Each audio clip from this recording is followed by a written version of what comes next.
1 సమూయేలు అధ్యాయము 2వ వచనం నుంచి నేను కొన్ని మాటలు చదువుతాను. 228వ పేజు చక్కగా వెంబడించండి ఒకసారి. మందసము కిర్యతయారీములో నుండిన కాలము 20 సంవత్సరములు ఆయను. ఇజ్రాయేలీలందరూ యెహోవాను అనుసరింప దుఃఖించుచుండగా సమూయేలు ఇజ్రాయేలీలందరితో ఇట్లనెను, మీ పూర్ణ హృదయముతో యెహోవా యొద్దకు మీరు మళ్ళుకొని ఎడల అన్య దేవతలను అష్టారోత్ దేవతలను మీ మధ్య నుండి తీసివేసి పట్టుదల కలిగి యెహోవా తట్టు మీ హృదయములను త్రిప్పి ఆయన సేవించుడి. అప్పుడు ఆయన ఫిలిష్తీయుల చేతిలో నుండి మిమ్మల్ని విడిపించును. అంతటి ఇజ్రాయేలీలు బయలుదేవతలను అష్టారోతు దేవతలను తీసివేసి యెహోవాను మాత్రం సేవించరి. అందులో సమూయేలు ఇజ్రాయేల్ని అందరినీ మిస్పాకు పిలువనంపడి నేను మీ పక్షమున యెహోవాను ప్రార్థన చేస్తుందని చెప్పగా వారు మిస్పాలో కూడుకుని నీళ్లు చేది యెహోవా సన్నిధిని కుమ్మరించి ఆ దినము ఉపవాసం ఉండి, ఎన్ని రోజులంట?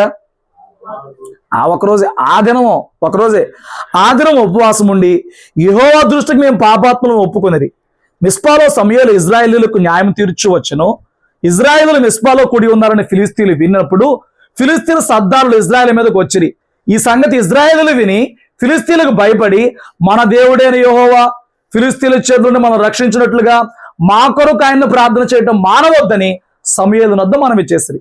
సమూయేలు పాలు విడవని ఒక గొర్రెపిల్లను తెచ్చి యెహోవాకు సర్వాంగ బలిగా అర్పించి ఇజ్రాయేళ్ల పక్షమున యెహోవాను ప్రార్థన చేయగా యెహోవా అతని ప్రార్థన అంగీకరించెను.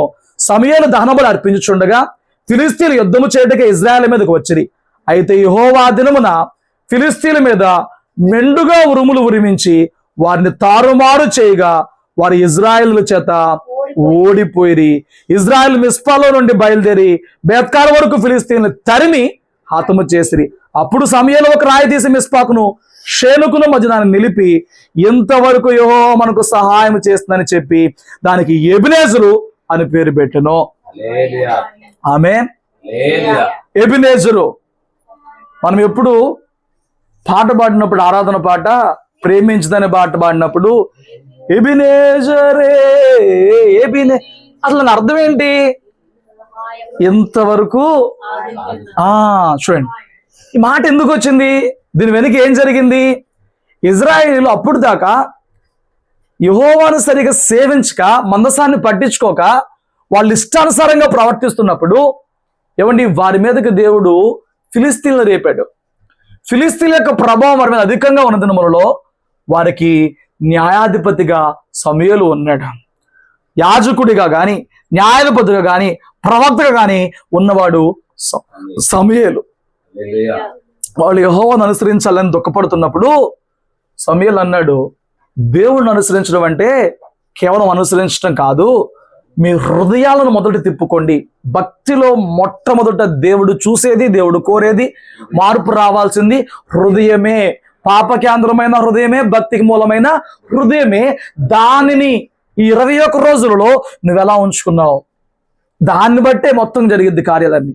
హృదయాన్ని 21 రోజుల్లో, ఈ 21 రోజుల ముందు ఏమండి లోకపు పాపపు దురాత్మల ప్రభావాన్ని బట్టి, శోధనలు బట్టి ఏమండి కొట్టబడుతున్న, ఊగిసలాడుతున్న, భక్తి చేస్తున్న బిడ్డగా నువ్వు ఉన్నట్లయితే 20 రోజుల నుంచి దేవుడితో ప్రతి విషయము క్షుణ్ణంగా మాట్లాడుతూ నిన్ను బలపరిచిన తర్వాత ఈ రోజున నీ పక్షంగా నేను చేసిన ప్రార్థన సమూయేలు వారి పక్షంగా చేసిన ప్రార్థన ఎలా అంగీకరించబడిందో అలా అంగీకరించబడ్డానికి మార్పు చెందిన హృదయం మూలం అవ్వాలి. నీకోసం ప్రార్థన చేశామంటే నీలో అప్పటికే వారు తొలగించినట్లు బయలుదేవతలను, అష్టారోత్ దేవతలను, ఏమండి హేమైన దేవతలను వాటన్నిటిని తీసేసి వాటన్నిటిని తొలగించుకుని యెహోవాను సేవిస్తామని ఇక హృదయము ఆ కనిపించే బొమ్మల మీద కాకుండా సంపూర్ణంగా ప్రభు మీదకి వారు తిప్పుకున్నారు.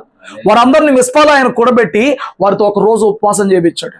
ఉపవాసం చేశాడు. ఉపవాసం కంటే ముందు వాటిని తీపిచ్చాడు, ఉపవాసం చేయించాడు. ప్రభువు మనతో 20 రోజుల్లో ఉపవాసము చేయించాడు. ప్రతి గృహంలోకి చారణిచ్చాడు. ప్రతి వాక్యము ద్వారాను ప్రతి కుటుంబంతో అతతో కూడా ప్రభువు మాట్లాడి ఉండగా నీ హృదయము మునుపటికి ఇప్పటికి వచ్చిన మార్పు ఏంటి? నీ హృదయంలో జరిగిన కార్యం ఏంటి? నీ హృదయంలో వచ్చిన తీర్మానం ఏంటి? నువ్వు ఏది పర్లేదని ఉంచుకున్నావో దాన్ని వాక్యం ద్వారా ఖండించిన తర్వాత ఇక దాని విషయంలో నువ్వు మార్చుకున్న మనసు ఏంటి అన్ని లెక్క కట్టినాకే, అన్ని చూసినాకే దేవుడు ఈ రాత్రి నా ప్రార్థన, ఒకరి కోసం ఒకరు చేసిన ప్రార్థన అంగీకరించాలా లేదా, జవాబు ఇవ్వాలా లేదా అనేది ఆధారపడి ఉంటుందనేది మీరు ఒకసారి జ్ఞాపకం చేసుకోమని మీదట నేను పెట్టుచున్నాను. హల్లెలూయా. ఏమండి, ఒక్కడే దేశమంతటి కోసం ప్రార్థన చేసినప్పుడు ఒక్కడి ప్రార్థన అంగీకరించబడింది. అంగీకరించబడ్డ కంటే ముందు వాళ్ళు ఉపవాసం ఉన్నారు. ఉపవాసం కంటే ముందే ఏవి తొలగిపోవాలో చెప్పాడు.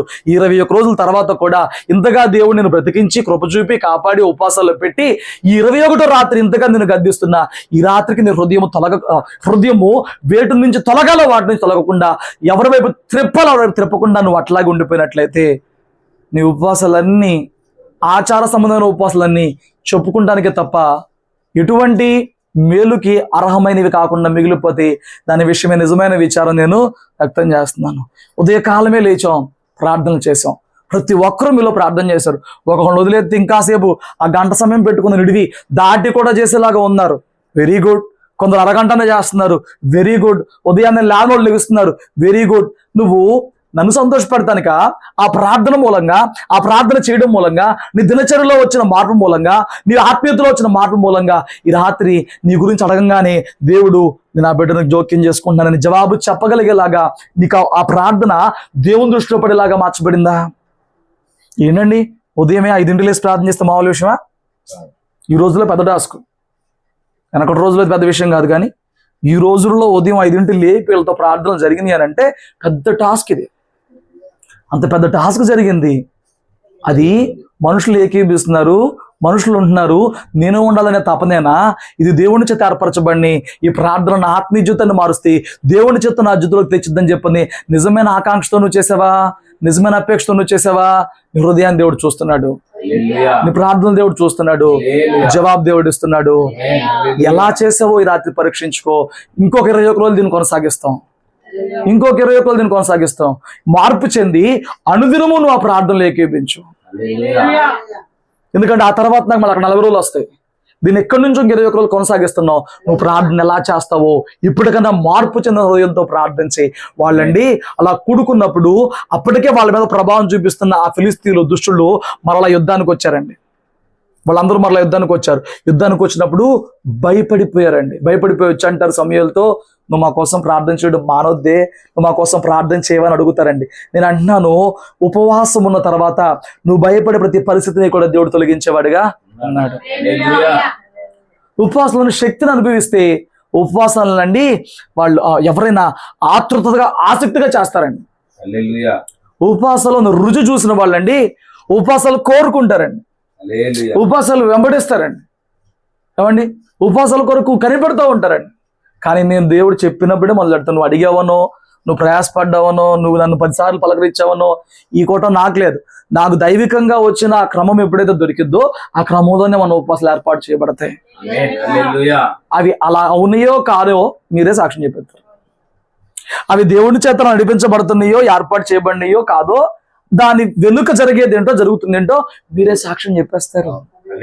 హల్లెలూయా. ఏమండి, ఆ భయపెట్టే ఆ యుద్ధం వారి మీదకి వచ్చింది. వారు సమూయేలుని అడిగారు, నువ్వు మా కోసం ప్రార్థన చేయవంటే నేను చేస్తాను, నాకు ఒక దూడని తిండి అని చెప్పని అక్కడ సర్వాంగ బలి అర్పించిన తర్వాత, దేవునికి సువాసన భరితమైన అర్పణ అక్కడ అర్పించిన తర్వాత వీళ్ళు ఒక పక్కన యుద్ధం చేస్తుంటారండి.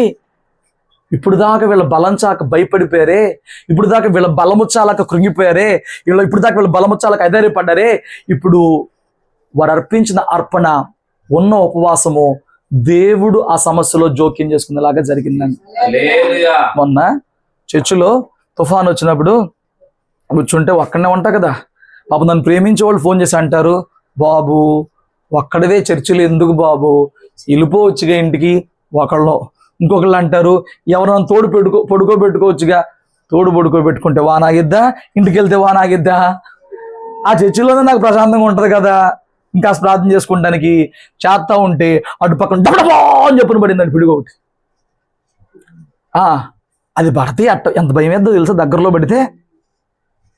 ఏమండి, కరెంటు పోయి ఆకాశము ఇల్లు ఒళ్ళు అంత చీకటగా నిశ్చలంగా ఉన్నప్పుడు ఏమండి డబ్బేలో పిడుగు పడితే ఎంత వయసున్నోడికైనా కొంచెం, అవునా కదా? మీరు ఊహించుకోండి, అటు పక్కన ఇజ్రాయిలీలు వచ్చారు, ఇటు పక్కన ఫిలిస్తీన్లు వచ్చారు. ఇజ్రాయేలీలు ఏమి యుద్ధం చేయలేరు, కానీ ఇజ్రాయేల్ పక్షం ఉన్న దేవుడు ఇన్వాల్వ్ అయ్యి ఇప్పుడు వారి మీదకు ఉరుములు మెరుపులు పంపించాడండి. వాళ్ళు ఎంత సైన్యం ఉంటే ఏంటి, వాళ్ళు ఉన్న పొలంగా మేఘాలు కమ్మేసేసేసి వాళ్ళ మీద ఉరుములు మెరుపులు వచ్చేసేసేసి వాళ్ళు కత్తి దూసే అంత అవకాశం లేని వాతావరణంలో మార్పులు దేవుడు తెచ్చి ఇజ్రాయెల్కి వాళ్ళ చేతి తప్పించాడంటే వాళ్ళ ప్రార్థనకి ఆయన ఎంతగా ఇన్వాల్వ్ అయ్యాడో మీరు చూడండి. ఇప్పుడు దాకా ఇన్వాల్వ్ అవ్వాలా? ఇప్పుడు వారు సరి చేసుకుని దేవుడు కోరిన ప్రణాళికలోకి మార్గంలోకి మార్చబడ్డారు. వారి పక్షంగా చేతులెత్తే యాజకుడు ఉన్నాడు, యాజకుడు చేతులెత్తున్నాడు, వారు ఉపవాసం ఉన్నారు, వాళ్ళు విడిచిపెట్టారు. ఇన్ని చేసినాక ఆయన జోక్యం చేసుకున్నాడు. జోక్యం చేసుకుంటే సాధారణమైన విజయంగా కాదండి. మీరు మీరు మీరు మీరు చూడండి, శత్రువు యొక్క భీకరత్వాన్ని బట్టి భయపడిన దానికన్నా కూడా ఈ ఉరుములు మెరుపులకి భయపడింది ఎన్నో రెట్లు గొప్పగా ఉంటుంది అనమాట. అదే కదా, ఇజ్రాయెల్ మీద ఉరుము లేదు, అటు పక్కన ఇజ్రాయెల్ ఉన్నారు, వాళ్ళ మీద ఏం ఉరుము లేదు, వాళ్ళ మీద మెరుపు లేదు, వాళ్ళకేం భయం లేదు. ఇటు పక్కన ఉన్న బ్యాచ్ మీద ఉరుములు మెరుపులు, వాళ్ళు భయపడి పారిపోతుంటే వీళ్ళు తరిమి తరిమి తరిమి హతము చేశారు. వీరు ఇప్పుడు దాకా దేనికి భయపడ్డారో ఆ భయాన్ని భయపెట్టిన వారు అయ్యారు. ఎలా?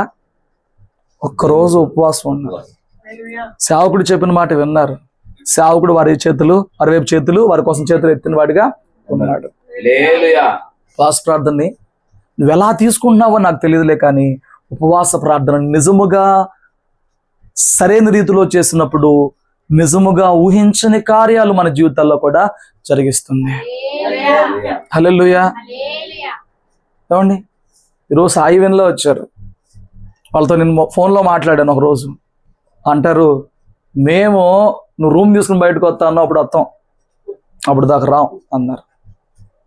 నేను చెప్పాల్సింది చెప్పా, అడగాల్సింది అడిగా, సమాధానం గురించి మాట్లాడాల్సిన బాధ్యత నాకుంది, సాగుడిగా సమాధానం పడమని చెప్తున్నా. ఇంకా మీ ఇష్టం, మీ ఇష్టం అండి. నేను ఎవరిని నడుంచి తాగు తాగు తాగు ఎవరు చేయించగలను? నేను ఎవరితో భక్తి చేయించగలను? నేను నాకు ఎంత అధికారం ఇచ్చాడు? పాత నిబంధనలో అధికారం మాకు లేదు కదా, కొత్త నిబంధనలో చెప్పించడానికి కానీ శిక్షించడానికి కానీ నిలేస్తానికి కానీ లేదు కదా. ఏమండి, మీకు వందనాలు చెప్పా, మీ ఇష్టం. స్తోత్రం చెప్పండి. కానీ ఎవరు చేస్తే బాగుంటది? ఉపవాసంలో దేవుడు కార్యం చేశాడు. హల్లెలూయా. చూడండి, ఉపవాసంలో జరిగే కార్యాల కొరకు మన హృదయం ఎట్లా ఏకీభించి ప్రార్థన చేయాలంటే, నిన్న ఏ గ్రంథం చదివాం? హోషియా. దాని పక్కన ఏ వేలు ఉంటుంది చూడండి, దాని పక్కన ఏ వేలు ఉంటుంది చూడండి. అది కాదు, నాకు చదవాల్సింది కాదు, ఏ వేలు దొరికింది కదా నీకు. 1-2 నుంచి చదువు పెట్టండి.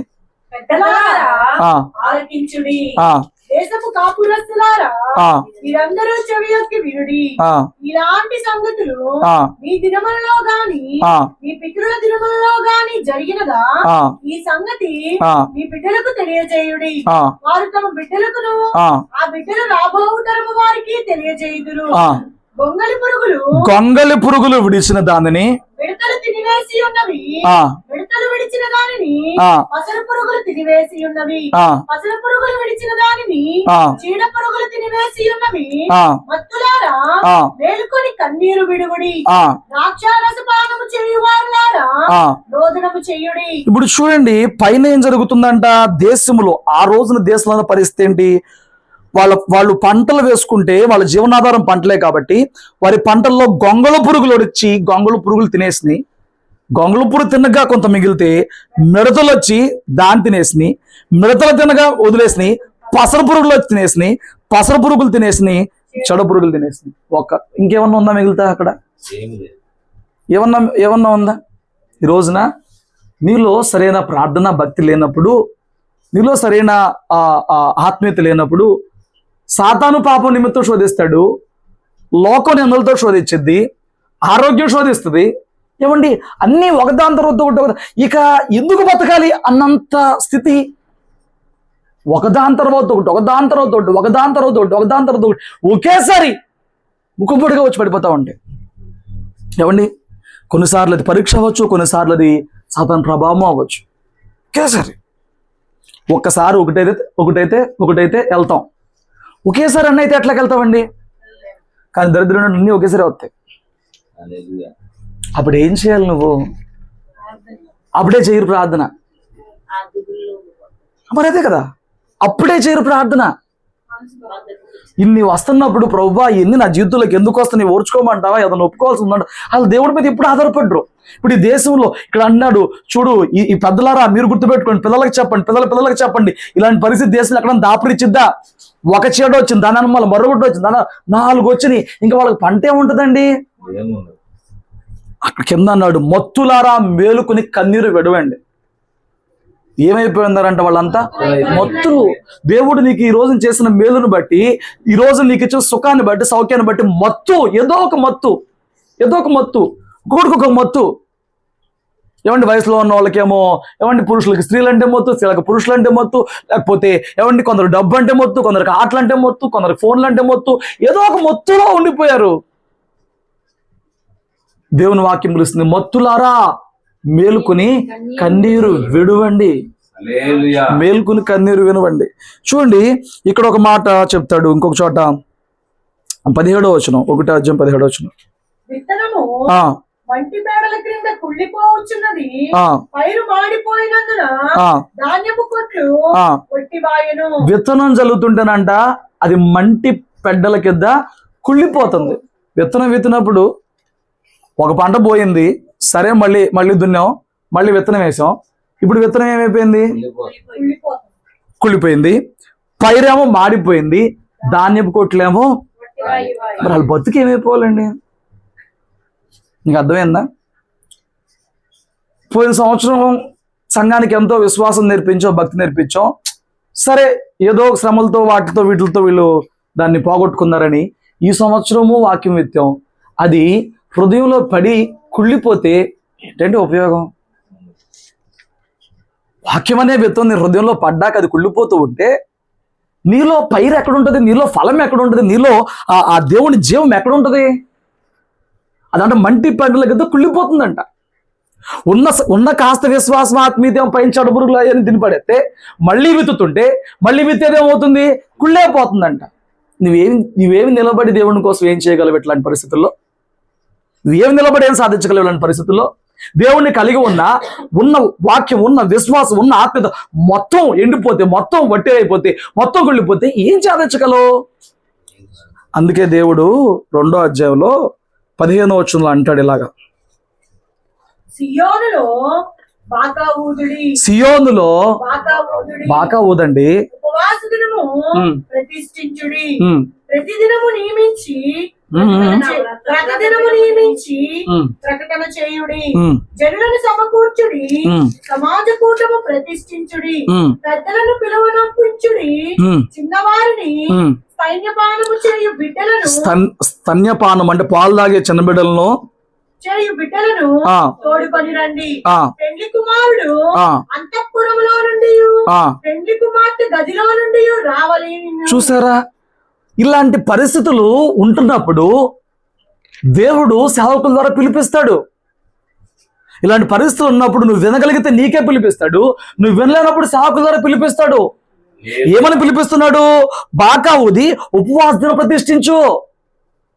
బాకా ఊది ఏం చేయమన్నాడు? ఉపవాస దినం ప్రతిష్ఠించు. ఉపవాసాలు ఏదో ఒక డేట్ పెట్టుకుని ఈ డేట్ ప్రకారం చేస్తామని కాదు. సమయంలో ఎప్పుడు దేవుడు ప్రేరేపిస్తాడో, ఎప్పుడు దేవుడు బోరదమంటాడో అప్పుడు ఊదాలి. అప్పుడు జవాబు వచ్చింది మనకేమన్నా. అలా ప్రతిష్ఠించినప్పుడంట జనులు, సమాజము, పెద్దలు, చిన్నవారు, పాలు తాగేవారు, బిడ్డలు, పెండ్లి గదిలో ఉన్న అంతపురం పెండ్లి కుమారుడు, పెండ్లి కుమార్తె మొత్తం రావాలంట. నీకు అర్థమైందండి? ఉపవాస దినం ప్రతిష్ఠించినప్పుడు ఏం చేయాలంట? అందరూ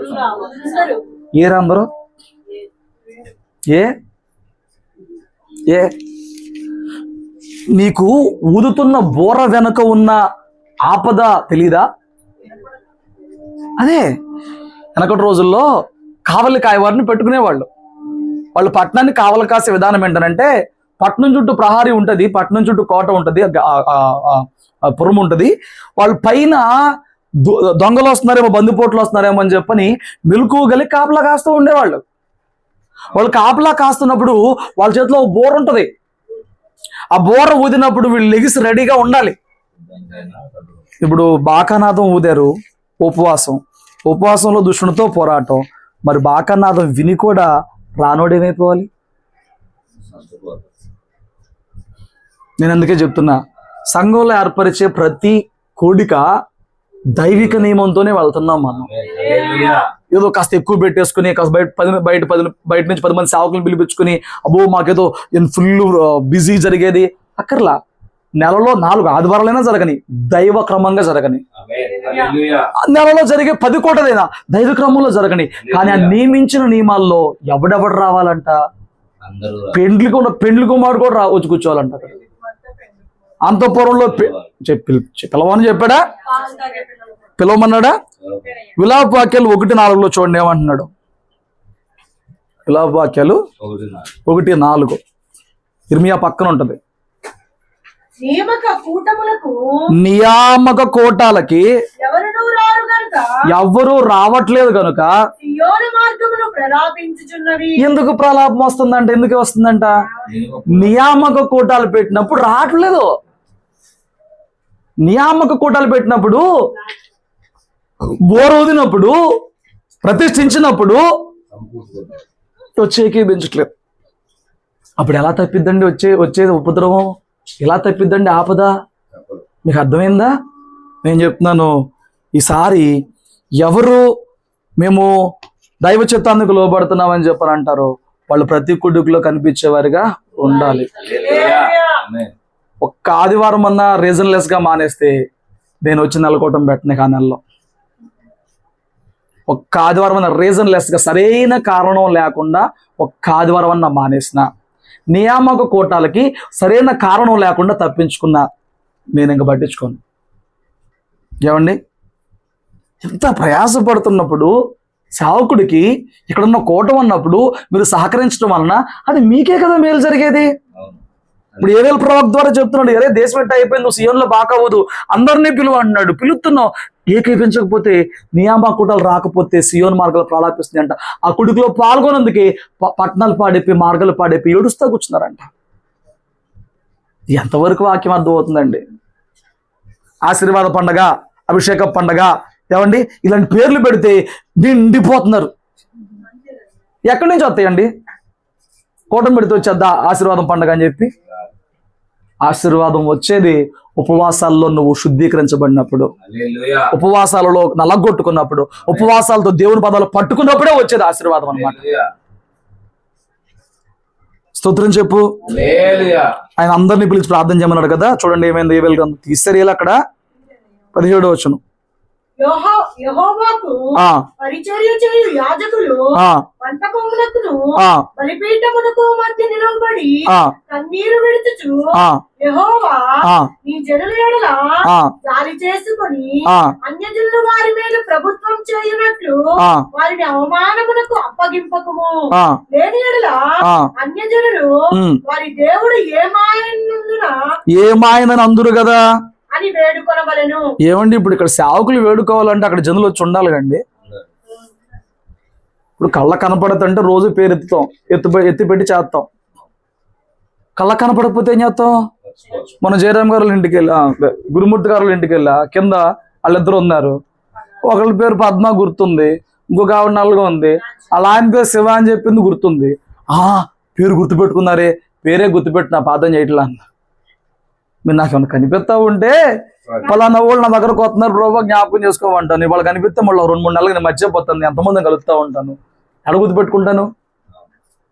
ఏమండి, అక్కడ అంతఃపురంలో ఉన్న పెళ్ళికొడుకు కూడా అదే గెటప్తో వచ్చి నుంచుంటే అక్కడ సేవకుడు తీవ్రత కనిపిడిద్ది. అక్కడ అమ్మో ఇలాంటి పరిస్థితులు అందరూ పరిగెత్తుకొని వచ్చారని చెప్పని, అయ్యా జాలి చేసుకో ప్రభువా, నీ బిడ్డల వైపు జాలి చేసుకున్నాయినా, నీ బిడ్డల పరిస్థితి ఆలకించినైనా, నీ బిడ్డల వైపు చూడనైనా చేతులెత్తాక అవకాశం ఉంటుంది. అందరూ వచ్చి కూడుకోవాలి, యాజకుల వారి కోసం చేతులు ఎత్తాలి. ఏమండి, అప్పుడు కింద దేవుడు చెప్తున్నాడు, మీరు కూడుకున్నాక మీకోసం సేవకుడు ప్రార్థన చేసి నాకు ఏం జరిగిద్దంట? అప్పుడు యెహోవా తన దేశమును బట్టి రోషము పూని ఆ, తన జనుల ఎడల జాలి చేసుకొనెను. జనుల ఎడలా జాలి చేసుకొనెను. ఆ, మరియు యెహోవా ఆ, తన ప్రజలకు ఉత్తరమిచ్చి ఆ, చెప్పునదేమనగా, ఆ, ఇకను అన్యజనులలో మిమ్మును ఆ, అవమానాస్పదముగా చేయక ఆ, మీరు తృప్తి నొందునంతగా ఆ, నేను ధాన్యమును ఆ, క్రొత్త ద్రాక్షారసమును ఆ. తైలమును మీకు పంపించదను. స్తోత్రం చెప్పు. చెడు పురుగులు తినేసి అది అలా మంటి పెండ్ల కింద విత్తనం కుళ్ళిపోతుంది. ఏమండి బట్ కొట్లు వట్టి ధాన్యపు కొట్లు వట్టి అయిపోయినాయి. ఇలాంటి పరిస్థితుల్లో బుద్ధి తెచ్చుకుని ఇప్పుడన్నా బాగా ఊది ప్రతిష్ఠించి ప్రార్థన చేసినప్పుడు అక్కడ దేవుడు ఏం చేస్తున్నాడంటే, మీరు సంతోషించండి, ఎందుకంటే మీకోసం ధాన్యమును క్రొత్త ద్రాక్షల స్థైలమును పంపించి మిమ్మల్ని తృప్తి పొందిస్తాను అని చెప్తున్నాడు. హల్లెలూయా. ఉపవాస దినం ప్రతిష్ఠించినప్పుడు జనులతో పాటు సేవకుడు అంగలార్చినప్పుడు దేవుడు దాటి వెళ్ళలేదు, ఎప్పుడు వెళ్ళలేదు. ఈ సంవత్సరం నాకు కరెక్ట్ గా డేట్ గుర్తులేదులే, కానీ ఒకరోజు పొద్దున్నే ఫోన్ వచ్చింది. ఫోన్కి మెసేజ్ వచ్చింది. ఫోన్లో మెసేజ్ పెద్దయ్య గారు ఆ గ్రూప్ లో పెట్టారు. ఏమని, వీరవల్లిలో పలానా వ్యక్తి చనిపోయాడు అని చెప్పని పెట్టారు. వాస్తవానికి అంతకుముందు ఎప్పటి నుంచో కూడా ఒక వ్యక్తికి హార్ట్ ప్రాబ్లం ఉండి బాగోలేదు. అది చూసినప్పుడు నాతో సహా అనుకున్నాం, అయ్యగారు పేరు తప్పు పెట్టారు, ఆయన చచ్చిపోయి ఉంటాడు, ఈయన పేరు పెట్టారు అని చెప్పని అనుకున్నాం. ఆల్రెడీ హార్ట్ ప్రాబ్లంతో ఒక అతను ఉన్నాడు కదా, ఇంకో పేరు పెట్టాడు. పెట్టినప్పుడు అనుకున్నాం, హార్ట్ ప్రాబ్లం ఉన్న ఆయన పేరు పొరపాటుగా ఇంకొక పేరు పెట్టి ఉంటాడు, అయ్యో ఎంత పొరపాటు చేశాడేంటి అని చెప్పని, ఎందుకైనా మంచి దీనికి ఫోన్ చేసి దానికంటే ఇంకోళ్ళు ఫోన్ చేద్దాం అని చెప్పని ఫోన్ చేసి, ఏంటి అన్న, అవును అయ్యగారు పెట్టింది కరెక్టే అని చెప్పను. ఏం కరెక్టరా, ఆయన బాగున్న మనిషి, ఆరోగ్యంగా ఉన్న మనిషి, ఆయన ఏమైపోయాడంటే వెళ్ళాడు, తాటి చెట్టు ఎక్కాడు, పైన జారిపోయి పడిపోయాడు, కింద దొంగ ఉంటే దాన్ని దొంగ ఉంది, వేప చెట్టు దొంగ ఉంటే దాన్ని తగిలి చనిపోయాడు. అయిపోయింది. సాతాను వచ్చి దేవజనులతో చెప్తుందంట, ఇదేముంది ఇంకా చాలా చేయబోతున్నా అన్నాడంట సాతాను గడు వచ్చి. అప్పుడు వెంటనే ఆయన 21 రోజుల ప్రార్థన దినాన్ని ప్రతిష్ఠించారు. ఆ మందిరంలోనే పడిపోయి రోజు అక్కడ ప్రార్థన చేసి వాళ్ళని పిలిచి, ఇప్పటికే సంఘం ఎంతో ఇదైపోయింది, ఇప్పుడు ఇంకా జరిగిద్ది ఎలా, ఆల్రెడీ ఒక మనిషి ఇట్లా హార్ట్ ప్రాబ్లంతో ఉన్నాడనంటే, అప్పుడు ఇది ఇటు పక్కన జరుగుతున్నప్పుడే అటు ఇంకొక పక్క ఆయన హాస్పిటల్కి వెళ్తే, ఇక్కడ మైబీ హాస్పిటల్ ఏదో ఉంది కదా, అక్కడ వాళ్ళు ఫ్రీ క్యాంప్ పెట్టినప్పుడు ఫ్రీ క్యాంపులో వచ్చి చూపించుకుంటే వాళ్ళు అన్ని టెస్టులు చేసి మొత్తం చేసినాక అప్పుడు ఏం తేల్చారంటే, అయితే హార్ట్ మార్చుకోవాలి, లేకపోతే ఫేస్ మేకరు వేయాలి, అది 8 లక్షలు 10 లక్షలు అయ్యిద్ది అని చెప్పుకొచ్చారు. వీళ్ళు రూపాయి ఖర్చు పెట్టని పరిస్థితిలో ఉన్నారు. దైవజనులేమో హాస్పిటల్ కంటే ముందు వచ్చి ఉపవాసాల్లో పడుండని చెప్పన్నారు. చేతులు ఎత్తి ప్రార్థన చేశారు. 21 రోజులు సంఘం కోసం ప్రార్థన చేశారు. ఏమండి, అన్ని ఆరోగ్యంగా ఉన్న మనిషి ఏమో అనుకోని రీతిలో చనిపోయాడు. ఇప్పుడు అన్ని బాగున్న మనిషి కోసం ఏమో నువ్వు ఎట్లాగైనా బ్రతికించాల్సిందే ప్రభు, సంఘానికి అవమానం వచ్చిందని చేతులు ఎత్తి ప్రార్థన చేశారు. ఏమండి, ఆయన పరిస్థితి అట్లా ఉంది. సరే, మేమేం చేసామంటే, మాకు ఒక శ్రమ పెట్టి మాకు తిరుపతిలో అక్కడ ఒక పరిష్కారం ఉంటుందని చెప్పని చూపించాడు కదా దేవుడు. సరే మేము వెళ్ళి చెప్పాం, ఒక ప్రయత్నం చేయొచ్చు కదా అని చెప్పాం. ఏమంటే ఆ హాస్పిటల్ కూడా అదే చెప్పారంట. ఏమండి, వీళ్ళేమో ముందుకు వెళ్ళలేదు. ప్రార్థనలు, ఉపవాస ప్రార్థనలు అయిపోయినాక దైవజనులు చెప్పారు, దేవుడు నాతో మాట్లాడాడు, ఈ బిడ్డకు ఆయుష్ ఇస్తాడంట అని 8 సంవత్సరాల ఆయుష్ చెప్పాడు అనమాట. ఈ బిడ్డకు ఆయుష్ ఇస్తాడంట అని చెప్పాను. చూస్తే అక్కడ ఏం లేదు, ఏమి అదే నీరసంగా ఉన్నాడు, అదే మూలుగుతున్నాడు, అదే ఇదిగా ఉన్నాడు. కానీ ఉపవాసాలు చేసినప్పుడు దేవుడు మాట్లాడాడంట, నువ్వు ఏడుతున్నావు కదా, నీ ప్రార్థన ఉందను, నేను ఆయుష్ పొడిగిస్తానని చెప్పన్నాడంట. కానీ హోప్ లేదు. ఆ తర్వాత అది జరిగి 2-3 నెలలు అయిపోయిన తర్వాత మొన్న మా అక్కోళ్ళు చెకప్కి వెళ్తుంటే వాళ్ళతో పాటు వీళ్ళు వెనమాల పడి వెళ్ళారు. వెళ్తా కూడా ఎన్నో సందేహాలతో వెళ్ళారు. చూస్తారా, పట్టించుకుంటారా, ఫ్రీగానే చూస్తారా, ఫ్రీగానే చేస్తారా, మీకు దండం పెడతాం అయ్యా, ముందు వెళ్ళండి, అసలు వెళితే ఏదో ఒకటి చెప్తారు కదా అని అంటే వెళ్ళారు, చూపించుకున్నారు. అది కేవలం పిల్లలదే. కానీ ఆశ్చర్యంగా ఇది పెద్ద టాస్క్ కాబట్టి వాళ్ళు అన్నారు, నీకు ఫేస్ మేకర్తో కూడా పని అవ్వదు, అది వేసుకున్న పని అవ్వదు, నీకు హార్టే మార్చాలి, మార్చి పెడేస్తుంది. అమ్మో, హార్ట్ అంటే మీ ఊరికే మారుతూ ఉన్నారు. కానీ అందుబాటులో ఉండండి, మాకు అందుబాటులో ఉండండి అని చెప్పి ఏమండి వాళ్ళని తిరుపతిలో ఉండమన్నారు. వాళ్ళని తిరుపతిలో ఉంచడానికి సంఘం అంతా కూడా తలా ఒక చేసుకుని వాళ్ళకి కొంత అమౌంట్ ఇచ్చి వాళ్ళని పంపించి ఇప్పుడు తిరుపతిలో ఉంచాం. అక్కడికి వెళ్ళినాక నేను బాగుపడతాను, బతుకుపడతాను అని నమ్మకం వచ్చినాక 20% రికవర్ అయిపోయాడు. డాక్టర్ చెప్పాడు అండి, అంత కంగారం లేదు, కొంచెం రికవర్ అయ్యావు, నువ్వు బాగానే ఉన్నావు అని చెప్పారు. ఆ నమ్మకం ధైర్యం వచ్చేటప్పటికి రికవర్ అయ్యాడు. అక్కడ అక్కడ అక్కడ వేరే కేసులు చూశాడు. 17 crore హార్ట్ మార్చారంట, 50 అమ్మాయికి హార్ట్. ఈ కేసులు చూశారు, వాళ్ళు కోలుకుంటుంది చూస్తున్నారు. ఇంకొంచెం ధైర్యం వచ్చింది. నిన్నే వాళ్ళకి ఫోన్ చేసి మాట్లాడా, అయ్యా పర్లేదులే నువ్వు ఇంటికి వెళ్ళొద్దు, ఒకసారి ఇంటికి వెళ్ళరా అని చెప్పాను డాక్టరు. రేపు బల్ల ఉంది కదా వేరే వాళ్ళు, రేపు వస్తున్నా నేను అని చెప్పి నిన్నే మాట్లాడా, వస్తున్నామని చెప్పని అన్నారు. ఉపవాసం చేసినప్పుడు ఆ నిరీక్షణ లేని చోట, ఆశ లేని చోట, అవకాశం లేని చోట కూడా దేవుడు ప్రార్థన విని మేలైన కార్యములు చేసేవాడిగా చిన్నగా తక్కువగా నువ్వు అంచనా వేయాల్సిన అవసరం లేదు. ఉపవాస ప్రార్థన ఏదో చేపించారు ఏమండి అయిపోయింది అని అనుకోవద్దు. ఉపవాసాలు చేసినప్పుడు కానీ ఇప్పుడు దాని ప్రాసెస్ జరుగుతుంది ఇప్పుడు, కానీ చేసిన ప్రార్థన మాత్రం ఎక్కడికి వృధాగా అది గుర్తుపెట్టుకోండి. అందుకే దేవుడు 21వ వచనంలో ఈ ప్రార్థనలన్నిటి జవాబిచ్చి అంటాడు. 21వ వచనంలో భయపడక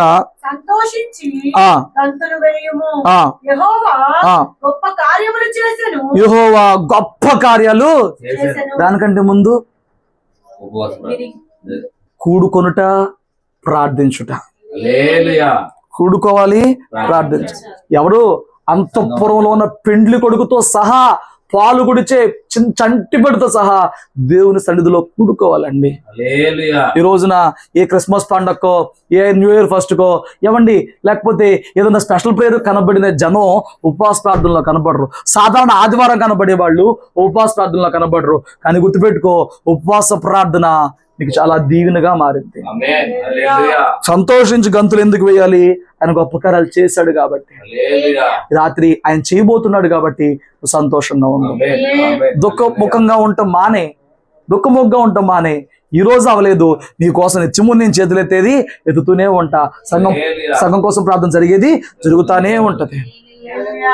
కానీ నువ్వు విడవలసినవి విడిచి నువ్వు నీ హృదయము కూడా ఏకీపిస్తే దేవుడు నీ జీవితంలో గొప్ప కార్యాలు చేసేవాడిగా ఉన్నాడు. గొప్పవే, చిన్నవైతే కావు. ఉపవాసాన్ని దేవుడు దాటి వెళ్ళిపోలేడండి, అదొకటి గుర్తుపెట్టుకోండి. చేయాల్సిన రీతిలో ఉపవాసం చేస్తే దేవుడు దాటి వెళ్ళిపోలేడు. సంవత్సరం చిట్టక్క జీవితంలో కూడా ఆశ్చర్యం, సంఘం అంతా రావడానికి అవకాశం లేదు, ఆ రాత్రి పడి కనిపెడతానికి అవకాశం లేదు. లక్ష్మి ఆంటీకి వాళ్ళ అత్త వచ్చి కూర్చుంది, వాళ్ళ అత్త రావట్లేదు. ఫస్ట్ 3 వారాలేమో ఒక్కడనే వెళ్ళానండి, 1 వారం అనుకుంటా, ఒక్కడనే వెళ్ళాను. నా ధైర్యం ఏంటి తెలుసా? నేను కడుపు కట్టుని వెళ్తాను ప్రభువా. ఆల్రెడీ సంఘంలో కీడు చూసాం, ఎట్లాంటి పరిస్థితుల్లోనే మళ్ళీ కీడు కనిపించొద్దు, నేను కడుపు కట్టుని వెళ్తాను. పాప ఆ బిడ్డ తొందరపడిపోయి 20 రోజులు చేసింది, ఆ 7 రోజులు మధ్యలో ఆగిపోయింది, అది ఉద్రేకంతో చేసింది. కానీ ఈసారి దైవ ప్రేరేపణతో 7 వారాలు మొదలు పెట్టానండి. మొదటి వారం ఏమీ లేదు, 2వ వారం శివం వచ్చినట్టుంది, 3వ వారం అనుకుంటా అప్పుడు అసలు అప్పుడు దాకా ఏమీ లేదు. అప్పుడు అది వచ్చి అంటుంది, ఎందుకు వచ్చావు? ఇంకొంచెం ఆగిపోయా, తీసుకెళ్ళిపోతా, ఎందుకు వచ్చావు అంటుంది. ఎందుకు వస్తావేంటి? ఎందుకు వస్తున్నావు? నువ్వు తీసుకెళ్ళొద్దు, నువ్వు ఒక్కదాన్ని వెళ్ళిపో, అది జాతకు వచ్చాం. ఆ 3వ వారం నుంచి 6వ వారం దాకా ఎంత కొట్టుకున్నా అవ్వలేదండి. ప్రార్థన కొంచెం బలంగా వెళ్ళే టైంకల్లా బయటకు వస్తుంది, ప్రార్థన చేసినప్పుడు పడిపోతుంది, మళ్ళీ తర్వాత తెల్లారి మామూలుగా ఉంటుంది. కానీ కడుపు కట్టుకున్నాం కదా, అన్యాయస్తుడు కాదు కదా. 7వ వారం వచ్చేటప్పటికి కట్ చేస్తాడు దేవుడు అంతా. 7 వారాలు చేయమని చెప్పింది ఎవరు? కొన్నిసార్లు నేను చెప్పే మాటను మీరు ఎలా తీసుకుంటారో నాకు తెలియదు, కానీ ఏమండి ప్రశాంతంగా చర్చిలో కూర్చుని ప్రార్థన చేసుకోక నాకు ఎందుకండి మీ కొంపలకు వచ్చి పెట్టి ఉంటాం, నాకు ఎందుకు మీ ఇంటికి వచ్చి ఏమండి ఆ పరిసరాలకు అన్వయించుకుని మిమ్మల్ని కూర్చోబెట్టి వాక్యం చెప్పి ప్రార్థన, నాకు ఎందుకు? అలా కాదు అని చెప్పి వచ్చి పెడుతున్నాను అంటున్నానంటే దాని వెనుకున్న సంకల్పం ఏంటో నువ్వు అర్థం చేసుకుంటే నీకు మంచిది. నాకు చర్చిల్లో కూర్చునే దానికి అంత ప్రశాంతం ఎక్కడా దొరకదండి. ప్రపంచం నాకు సంబంధం లేదు, తెల్లారి ఊళ్ళోకి వెళ్తే తెలిసిద్ది ఎవరిని ఏమైనా అయిపోయారేమో. అలాంటి మంచి వాతావరణం వదిలిపెట్టుకుని నీ కొంపలోకి వచ్చి పగలో రాత్రిలో కడుపు నాది మార్చుకుని నీకోసం ప్రార్థన చేసే అంత తెప్పలు నాకేంటి? దేవుడు చెప్పిన పరిచర్య నువ్వు అర్థం చేసుకుంటే బాగుపడతావు. ఈ సంవత్సరం ఉపవాసాల్లో ఆ కార్యం జరిగిందండి. గొప్ప కార్యం చేశాడా చేయలేదా? వదిలేసి ఉంటే అది ఎత్తుకెళ్ళిపోతారు. అందేకా వదిలేస్తే ఈ బిడ్డ వదలదు, మనం వదిలేస్తే స్తోత్రం చెప్పు. ఆ, ఒకసారి కీడు కనిపించిందని చెప్పని రమ్య వచ్చి మా ఇంట్లో 7 వారాలు పెడతారా? కీడు కనిపించినందుకు 7 వారాలు ఏం పెట్టక్కర్లా. ఏమండి 3 రోజులు చాలు. అదే చెప్పా, అక్కడ పెట్టి ఇక్కడ పెడితే నేను ఇలా అయిపోతాను, 20 ఒకళ్ళ దాకా ఉండక్కర్లేదు, ఇంకెట్ అయిపోతానమ్మా, నా వల్ల అవద్దు, ఆవిడ కోసం అలా ఫుల్ డే ఉంటున్నాను, నీకోసం ఉండాలని నా వల్ల కాదులే, కానీ ఓ పని చేద్దాం, నువ్వే 3 రోజులు ఉపవాసం ఉండు, ఆఖరి రోజు నేను కూడా నీతో పాటు ఉపవాసం ఉండి నేను నెలకొట్టం పెట్టేస్తాను. అదేగా చెప్పాను. ఇప్పుడు ఆవిడికి పెట్టింది అదే జరగాలంటే ఆవిడ సమస్య వేరు, నీ సమస్య వేరు. ఆవిడ దేవుడిచ్చే జ్ఞానం మార్గం వేరు, నీకు ఇచ్చే మార్గం వేరు కదా. 3 రోజులు ఉపవాసం ఉంది, 3 రోజులు ఇంట్లో కూటం పెట్టాం, కీడు దేవుడు తొలగించాడు. అర్థం చేసుకోండి, దేవుడు ప్రతిష్ఠితతో దేవుడు ప్రతిష్ఠించుకోమని చెప్తున్న ఆ ప్రార్థనల వెనుక దేవుని సంకల్పాలు, ఆయన చేయబోతున్న గొప్ప కార్యాల యొక్క ప్రణాళికలు నువ్వు అర్థం చేసుకో. దానికి అంగీకరించినప్పుడు, సరిగా ప్రార్థన చేసినప్పుడు, ఇదిగో నువ్వు ఇప్పుడు దిద్దుకుందని ప్రవర్తన బట్టి ఇంకా ప్రార్థనలో కొనసాగు. తగిన దినమున నీ జీవితంలో ఆ మేలు కనబడబోతుంది. హల్లెలూయా, కనబడబోతుంది. పొద్దున్న లైవ్లోకి వచ్చారు కదా, గాయత్రి వస్తారమ్మా రేపన్నా అని అడిగా, వద్దామనే చూస్తున్నామయ్యా అంటున్నారు. వద్దామనే చూస్తున్నాం అంటున్నారు. ఆపుతున్నాయి కొన్ని, రానివ్వు, ఎట్ట రానివ్వండి. స్తోత్రం చెప్పు. ఆటకతనంగా పాటకతనంగా ఉంటే వచ్చేస్తారులే, కానీ ఎక్కడ ఇద్దండి. నేను అంటున్నాను, ఉపవాసాలు ఖచ్చితంగా కదలికలను అయితే తీసుకొస్తాను. రేపు మీ అక్కన రమ్మనొచ్చుగా, వెళ్తే ఉన్న మోసుకెళ్ళిద్ది వచ్చే ప్రార్థన కదా అంది. అవి ఏమేమి తీసుకురావచ్చు, వెళ్ళేటప్పుడు దేవుని తీసుకెళ్ళిద్ది కదా. స్తోత్రం చెప్పు. చూడండి ఇక్కడ ఏమంటున్నాడు తర్వాత, గొప్ప కార్యాలు చేసిన తర్వాత,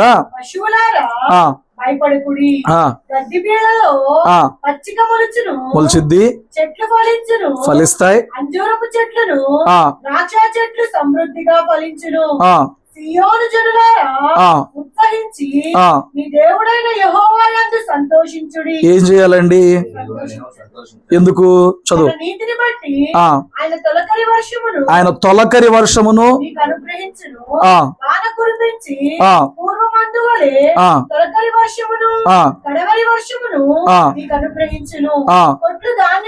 కొట్లు ధాన్యముతో నిండును, కొత్త ద్రాక్షారసము, కొత్త తైలమును రానుగులపైగా పొర్లిపారును. మీరు కడుపారా తిని తృప్తి పొంది మీ కొరకు వింత కార్యములను జరిగించిన మీ దేవుడైన యెహోవా నామమును స్తుతించినట్లు నేను పంపిన మిడతలను. ఎవరు పంపారంట? నేను పంపిన మిడతలో బొంగళి పురుగులను, పసల పురుగులను, చీడ పురుగులను అను నా మహాసైన్యము తినివేసిన సంవత్సరముల పంటను మీకు మరలా ఇస్తాను. తినేసిన పంట, కోల్పోయిన భాగ్యం, కోల్పోయిన ఆనందం, కోల్పోయిన ఆశీర్వాదం అంతా కూడా నేను మరలా ఇస్తాను. నా జనులు ఇంకెప్పటికీ సిగ్గుపడరు. ఇవి ఉపవాసాల ద్వారా జరుగుతాయి. కోల్పోయింది తిరిగి సంపాదించుకుంటావంట. మోషే 40 రోజులు కడుపు మార్చుకుని కొండ మీద గడిపి దేవుని దగ్గర ఆజ్ఞలు పలకలు తెచ్చుకొని కిందకు వచ్చేటప్పటికి వాళ్ళందరూ దూడను పెట్టుకుని గెంతులేస్తుంటే, నేను మీకోసం ఎంత ప్రయాసపడితే మీరు చేసే పనులు ఇవేనని కోపములో పలకలు పగలగొట్టేశాడు. కానీ ఆ పలకలతోనే వాళ్ళు నడిపించాలి ముందుకి. భక్తిలో పలకలేం పగిలిపోయినాయి. ఇక్కడ ఉద్రేకంలో వాళ్ళు సరిచేయడం అయిందిలే తప్ప పలకలు లేవు. ప్రభు మళ్ళా అన్నాడు, ఇప్పుడు రా, మళ్ళా రా. నువ్వు ఏ పలకలు నీ కోపంలో పగలగొట్టేసుకున్నావో నువ్వు మళ్ళా కడుపు మార్చుకోగలిగితే నీ మరలా ఇస్తాను అన్నాడు. మొదటిసారి మానవుడిగా పైకెళ్ళి పలకలతో మాత్రమే తిరిగి వచ్చిన మోషే మళ్ళీ దేవుని పిలుపులో ఉపవాసం ఉన్నప్పుడు, మళ్ళీ దేవుని పిలుపులోనే ఉపవాసం ఉండినప్పుడు, దేవుని పిలుపును బట్టి ఉపవాసం ఉన్న మోషే పలకలతో పాటు దేవుని మహిమ, వెలుగును, ప్రకాశమును పొందుకున్నవాడే, ఆ పొలుకులోకి మార్చబడిన వాడే కిందకు వచ్చిన వాడిగా ఉన్నాడు. మొదటిసారి దేవుని చిత్తమే, మొదటిసారి పొందుకున్న దానికన్నా అత్యధికంగా పొందుకున్న వాడే వచ్చాడు. దేవుని పిలుపులో చేసిన ఉపవాసం ఎక్కడ వ్యర్థమైంది? అయిందా? అవలేదు. ఈ ఉపవాసాలు నీకు వ్యర్థం కావు. నువ్వు కోల్పోయిన దాంతో పాటు పరలోక సంబంధమైన మహిమను కూడా నీ జీవితంలోనికి, ఆత్మ సంబంధమైన వరములు, ఫలములతో కూడిన భాగ్యమును, అభిషేకం కూడా నీ జీవితంలోనికి దేవుడు దయచేవాడే ఉన్నాడు. హల్లెలూయా. దాని కొరకు కడుపు కట్టుకుని దేవుడు పిలిచిన పిలుపులో చేసే ప్రార్థన జరగాలి. ఆమేన్. ఇప్పుడు దాకా అదే ప్రార్థనలు మన జీవితంలో జరిగిందని నేను నమ్ముతున్నాను. ఆమేన్. ఏమండి, దానియేలు నాకు ఈ భావం అర్థం కాలేదని చెప్పని 21 రోజులు ఉపవాసం ఉన్నప్పుడు పైన అక్కడ యుద్ధం జరుగుతుంది వచ్చే దేవదూతను బట్టి. నేను అంటున్నాను, ఈ రోజుకి నీకు దేవుడు జవాబు ఇచ్చాడో స్తోత్రం, ఇవ్వలేదా అటు నుంచి దూత అటు వెళ్ళిపోకుండా నీకు జవాబు కింద తెచ్చేలాగా ఈ ప్రార్థన ఇంకా కొనసాగించు. హల్లెలూయా. ఉదయం ఎలాగో 21 ఇంకా ప్రార్థన ఉంది, నీ అనుదిన జీవితంలో కూడా ప్రార్థనలో నువ్వు దీన్ని ఇదే ఏ అంశం మీద 21 రోజులు ఏడ్చావో దాన్ని కొనసాగించు. నీ ఒత్తిడి తట్టుకోలేక మార్గంలో ఉన్న జవాబు నీ ముందుకు వచ్చి నిలబడుతుంది. ఆమేన్. హల్లెలూయా.